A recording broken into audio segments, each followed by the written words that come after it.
I became an overnight success 20 years in the making. What's up? My name's Chris, also known as Manifest. I have 500,000 monthly listeners on Spotify, and I had my first breakthrough in Japan actually, where we were selling 10,000 albums a week. We had started doing music in 2000, I think it was. 2001 was the first EP came out, but didn't have success for 6+ years in that. And I want to share with you the 3 best ways to promote your music, because you don't have to wait for an opportunity to Japan or Germany or Canada or the USA.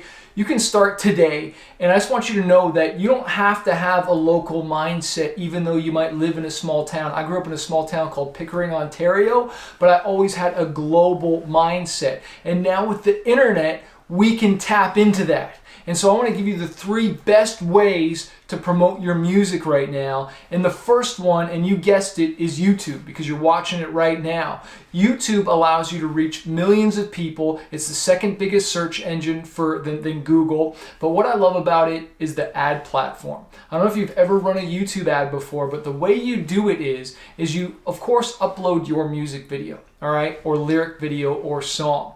And so you have that released, you have a great thumbnail, you got a great title, you've promoted and whatnot, you got the energy that you got out of it, but maybe it's kind of fallen flatline a little bit. How do we breathe new life into that? Well, you run a YouTube ad, but you don't just promote that video. What you do is you upload another video where it's that video, but it's cut right at the chorus, or it's edited right at the strongest part of the song where there's a lot of action going on. Maybe it's the verse, maybe it's the chorus, but I suggest that, the best part of the song, that's where you want to have it start. And you upload that to YouTube as an unlisted video, and you run that as an ad on YouTube. But then when they go to click on it, it actually goes to your live video. So that's the video getting the views, the comments, and all the social proof that you want. Because if you were to just run the regular YouTube video, right, it probably has some long intro, probably has some creative long thing. But you gotta understand, when you're running an ad, you only have 5 seconds or less to get people's attention. And you've got to learn to grab it, all right? You got to stop people in their tracks, all right? And so that's why you want to have an edited version of that uploaded to YouTube, unlisted, and then run ads to it, okay? But you want to remember, the biggest way you grow on YouTube is the suggested videos. So you want to make sure that you have a really nice thumbnail, big picture of your face, whatnot, with the text, whatever the name of the song is, or and music video, lyric video, or just the name of the song, bright, but something engaging that pops. Because, yeah, the video might be awesome, but nobody's clicking on it because the YouTube thumbnail's boring. It's black and white. There's no color. And let me just tell you, after all the split tests I've heard of and all my mentors have taught me, black and white thumbnails do not perform very well. So you want to have a nice color, high intensive color, something really that pops, that works with your brand, of course. And I also encourage your logo on it as well, too, so that you can get that attention so people click on it and watch it, and then you watch the organic streams, the comments. You know a YouTube ad is working when you're obviously targeting right, but then when you start to see the comments on the video. Whenever I've run YouTube ads and I know it's working, people always post on it below.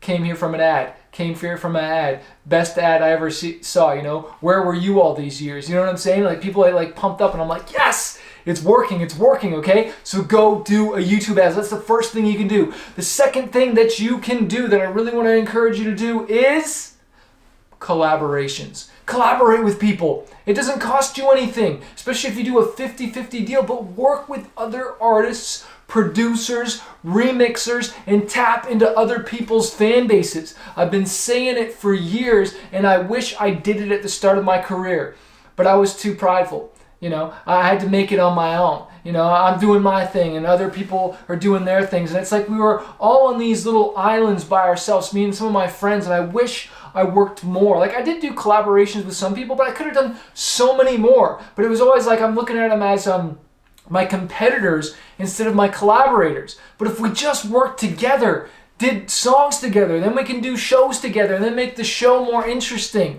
then we can go live together and hack each other's fan bases. You realize that, and this can be tip number 3, is when you go live on Instagram and you bring somebody else on, whether it's a friend or it's another fan, when you go live on Instagram, all your fans are notified that you are live right now, and all of their fans are notified that they're live right now. But they're not just saying that they're live, but they're live. Who are they live with? They're live with you, and so they go and follow you. All right, this is a big deal, man. You know, this is called fan hacking at its best, by tapping into other people's fan bases. 1, by doing songs with them. 2, going live on social media. 3, now that that song is out there live, now you're being found in search. Anytime someone types the name of that artist in there, the song you guys did together pops up. Which reminds me of something we did last night. I was sending out, I have a new book called From Red to Black, sharing how I got out of debt, because we went over $30,000 into debt when I signed a record deal. And it was just a crazy journey. We dug our way out. Now we have financial freedom, debt-free, just crushing it.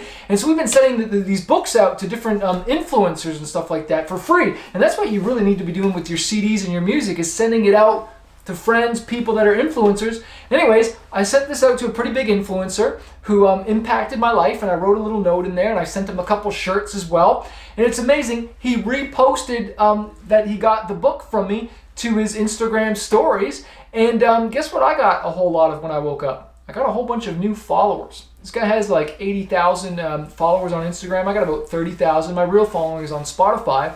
But on Instagram, you know, 30,000, 27,000, and I got all these new followers. And it's because this guy reposted my stuff. And so this is working with other social influencers, people sending stuff out there, marketing, getting your music out there, but then continuing to do this over and over and over again. Another song, another collaboration, another YouTube ad. You know, and if you only got $5 a day, start with $5 a day, but start with something. Start reaching out to people. And I'll tell you what everybody is missing, and it will always need more of, is a hit song. Okay? Maybe you don't have the money for a producer or whatnot, but get better at your chops. Write a hit song. You present a hit song to a producer and say, look, if you do this, I'll go 50-50 with you on it. I'll do all the marketing, I'll do all the promotion, get the song for free, split the master right down the middle, and then that way they just have to make the song once, but then you're promoting it for the rest of their life, but then you split it 50-50. And DistroKid does a great job on doing that. Hey music artist, it looks like you haven't downloaded a copy of my book Spotify Profits yet, showing you how I got 12.2 million streams and 100,000 followers on Spotify without a record label and without having to go on tour anymore. This thing reads like a magazine. It's going to show you how to hack that Spotify algorithm, how to release your songs in order so that you get the best chance of getting on those editorial playlists, how I collaborate with other artists, but most importantly, how to build that email list so that you can monetize your music. This will work for any genre, works wherever you live, does not matter. We live in a global singles economy, and now is your time to grow your Spotify following. Click the link in this video to download a copy today.